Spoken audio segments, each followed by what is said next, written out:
সম্ভাব্য সংশ্লিষ্ট জেলা, বিশেষ করে রংপুরের মধ্যে উপদেষ্টা মহোদয় প্রথমে বলেছিলেন যে রংপুরের আশেপাশে তো রংপুরের আশেপাশে একটা জায়গা পাওয়াও গেল, কিন্তু পরবর্তীতে দেখা গেল যে ওই জায়গার এন্ট্রান্সটা অতটা সন্তোষজনক না।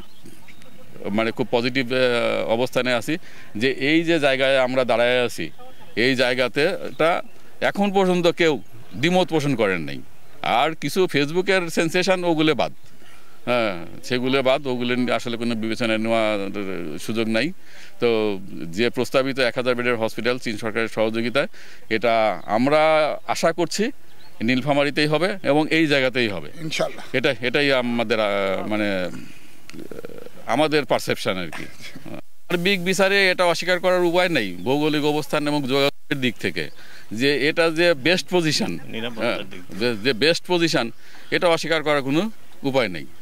আর উপদেষ্টা মহোদয় যেটা আমাদেরকে প্রাথমিকভাবে বলেছিলেন যে 10 থেকে 12 একর, তো এখানে 10 থেকে 12 একর না, এখানে প্রায় 20 থেকে 25 একর জায়গা আছে। তার মানে আমরা আরও সুন্দরভাবে এই জায়গাটাকে ইউটিলাইজ করতে পারবো এবং আদার্স ফ্যাসিলিটিস ডেভেলপ করতে পারবো। তো সেদিক থেকে এবং আর নিরাপত্তা যেটা ডিসি মহোদয় বলছেন যে আমরা জানি উত্তরবঙ্গের মানুষ এমনিতেই আচার আচরণের দিক থেকে ভালো। তারপরে রংপুরে যোগাযোগের কথা যদি বলেন, রংপুর এয়ারপোর্ট আছে বা রোড কানেকশন খুব ডেভেলপ করছে, বিশেষ করে ঢাকা রংপুর যে হাইওয়ে ডেভেলপ করছে।